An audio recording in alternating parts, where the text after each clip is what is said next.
আপনি মৃত্যুবরণ করেন না, কখন জানি মালাকুল মউত এসে যায়, আপনার জানটাকে কবজ করে নিয়ে যায়। আপনার জানটাকে কবজ করে নিয়ে যাওয়ার পর আপনাকে কেউ আপনার এই বিল্ডিং বাড়িতে রাখবে না, এই রাজকীয় বাড়িতে রাখবে না। আপনার স্বজনরা তাড়াতাড়ি মসজিদ থেকে মসজিদের 4 পাওয়ালা খাটটাকে নিয়ে আসবে।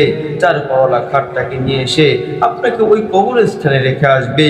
ওই কবরস্থানে নাই কোনো আলো, নাই কোনো বালিশ, নাই কোনো বিছানা। এই কবরস্থানে আপনাকে ফেলে রেখে আসবে, কেউ আপনার খোঁজও নেবে না। প্রিয় ভাই, আমরা আজকে দুনিয়ার ভোগ বিলাস এগুলো নিয়ে আমরা লিপ্ত আছি। আমরা আখিরাতের কোনো চিন্তা করি না।